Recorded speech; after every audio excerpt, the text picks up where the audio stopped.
Peace and grand risings. As I said, I was going to come with a video that I really wanted the message to be directed towards men.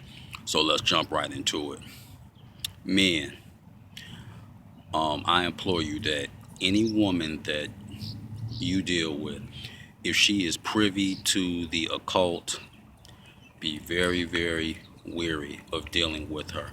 If her magic is used aside from transforming her own existence. Now, why do I say that? I say that because one thing about it, magic is feminine within itself. For those who don't know what it is, science is masculine, magic is feminine. And what we have seen within the last 35 years is mental illness jump through the roof amongst women. And that can be proven. You can look at all the statistics before anyone say that I'm misogynistic or I hate women. Trust me, I do not hate women at all, and I'm the father of two daughters. So that just doesn't make any sense for those that see this video and think that. There are some women, when the relationship is on the downslide, or if they just want to control you, one of the chief means that they will use is lower magic, and some will go as far as dealing with Ifa, Santeria, Palo, and folk magic.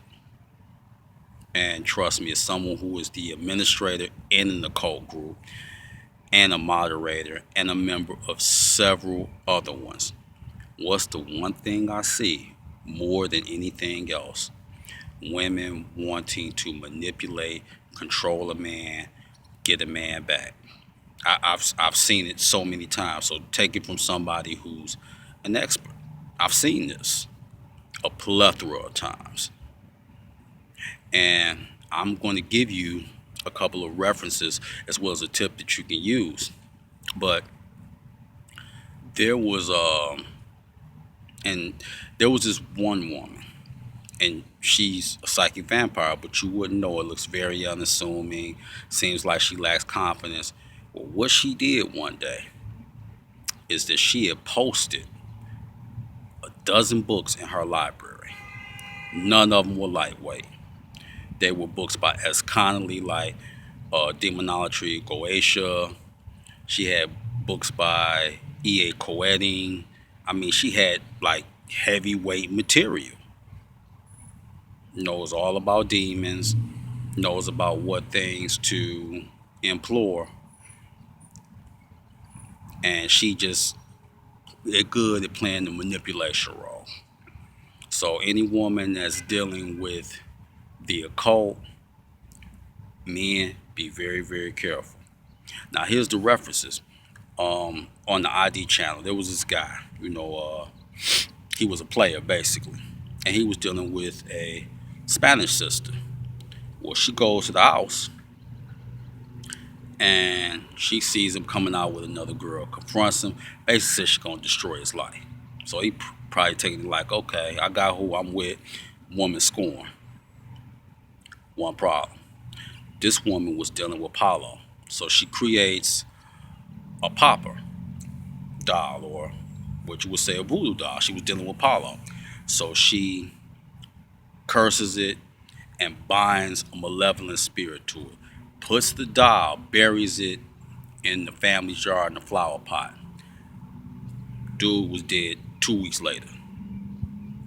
2 weeks later. And the curse wasn't removed from that family until like about, I think, 12 to 15 years later. Now, this is a more personal reference. When I was living in New York, a family member of mine was dealing with a woman who was mentally unhinged, but was skilled in the occult. And one thing, the chief thing that can make magic come true is your subconscious. If you keep having a certain thought and you juxtapose that with a symbol, the subconscious is going to make sure that it carries it out, because that's how it responds. The simpler the command or the request, the subconscious is going to make it want to happen. But family member of mine was just dealing with this woman mentally unbalanced, so she hexed him. Two dudes who were family members and dealing with magic tried to kill him in broad daylight on the street with hammers.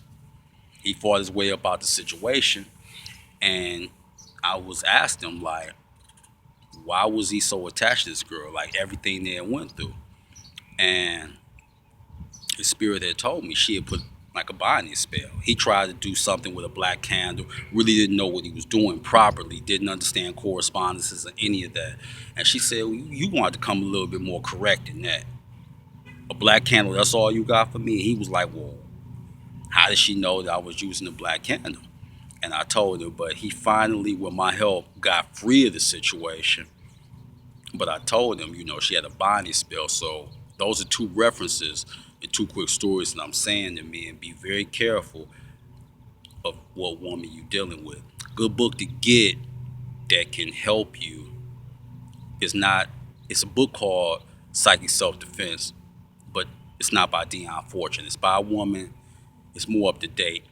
Even though Dion Fortune book is still good, but it's by Samantha Stevens.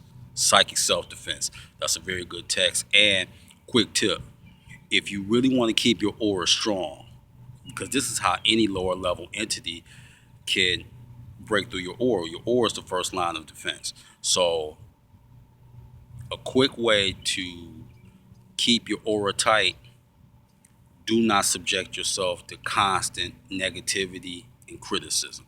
That weakens the aura. If someone's always constantly tearing you down, always criticizing you, that weakens the aura. So make sure that you're not around a woman that constantly wants to tell you this, you that, you're not doing enough of this. No, knock that off. Get away from that as far as you can. Because trust me, like I said, I'm an administrator, moderator, and women you would never think that are into magic. Don't be so naive. There's a store. It used to be on Gratiot in Detroit, Nightlight Candle, and they moved now to Oak Park. It's still the entity known as Nightlight Candle, but they're on 9 Mile. But just fall through, even if you don't want to buy anything. I guarantee you, 80% of the customers in that Botanica are female. So something to think about. So peace. That's for the men, and have a good one.